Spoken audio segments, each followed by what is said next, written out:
Mister Gavin Newsom. ਇਸੇ governor ਨੇ ਹਿੰਦੂ ਤਵੀਆਂ ਦੇ ਢੇ ਚੜ੍ਹ ਕੇ ਜ਼ਾਹਰ ਹੈ ਉਹਨਾਂ ਦੇ ਕੋਲ ਮੋਟੀਆਂ ਥੈਲੀਆਂ ਨੇ। IT ਸੈਕਟਰ ਵਾਲੇ ਬੈਠੇ ਹੋਏ ਨੇ ਸਿਲੀਕਨ ਵੈਲੀ 'ਚ, ਬਿਲੀਅਨਸ ਦੇ ਜਿਹੜੀਆਂ ਵੱਡੀਆਂ ਕੰਪਨੀਆਂ ਨੇ ਉਹਨਾਂ ਦੇ ਐਗਜ਼ੈਕਟਿਵ ਡਾਇਰੈਕਟਰ ਦੂਜੇ ਤੀਜੇ, ਸੋ ਕਈ ਪਾਸਿਓਂ ਚੜਾਵੇ ਚੜੇ ਹੋਣੇ ਨੇ।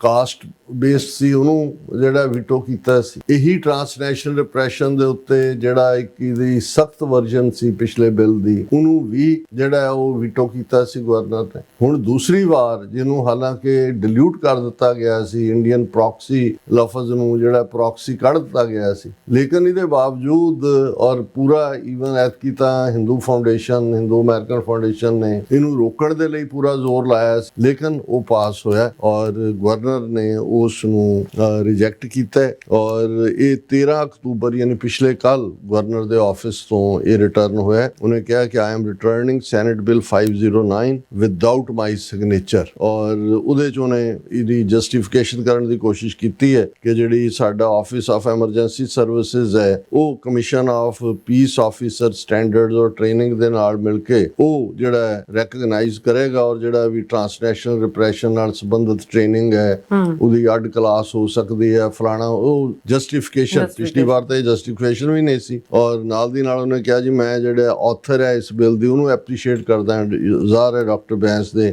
ਔਰ ਉਹਨਾਂ ਨੇ ਇਹ ਜਿਹੜਾ ਟ੍ਰਾਂਸਨੈਸ਼ਨਲ ਰਿਪਰੈਸ਼ਨ ਤੇ ਗੱਲ ਕੀਤੀ ਹੈ। ਪਰ ਉਹਨਾਂ ਦਾ ਇਹ ਕਹਿਣਾ ਕਿ ਜੀ ਕਿਉਂਕਿ ਇਹ ਫੈਡਰਲ ਏਜੰਸੀਜ਼ ਇਸ ਨੂੰ ਕੋਆਰਡੀਨੇਟ ਕਰਦੀਆਂ ਨੇ ਔਰ ਇਸ ਲਈ ਇਸ ਸਟੇਜ ਦੇ ਉੱਤੇ ਜਿਹੜਾ ਉਹ ਅਸੀਂ ਆਪਣੀ ਸਟੇਟ ਦੀ ਫਲੈਕਸੀਬਿਲਿਟੀ ਤੇ ਐਬਿਲਿਟੀ ਦੇ ਮੁਤਾਬਕ ਫਿਊਚਰ ਦੇ ਵਿੱਚ ਜਿਹੜਾ ਇਸ ਨੂੰ, ਕਿਉਂਕਿ ਇਸ ਵੇਲੇ ਤੱਕ ਅਜੇ ਤੱਕ ਕੋਈ ਯੂਨੀਫਾਈਡ ਫੈਡਰਲ ਡੈਫੀਨੇਸ਼ਨ ਐਗਜ਼ਿਸਟ ਨਹੀਂ ਕਰਦੀ ਟ੍ਰਾਂਸਨੈਸ਼ਨਲ ਰਿਪਰੈਸ਼ਨ ਦੀ।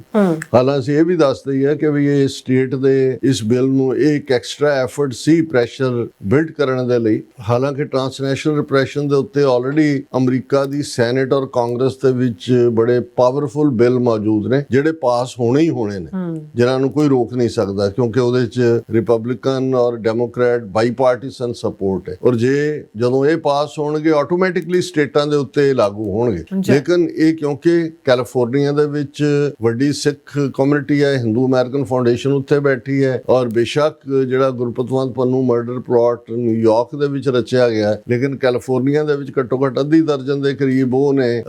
ਸਿੱਖ ਐਕਟਿਵਿਸਟ, ਖਾਲਿਸਤਾਨੀ ਐਕਟਿਵਿਸਟ, ਜਿਨ੍ਹਾਂ ਨੂੰ ਡਿਊਟੀ ਟੂ ਵਾਰ ਨੋਟਿਸ ਖੁਦ FBI ਨੇ ਦਿੱਤਾ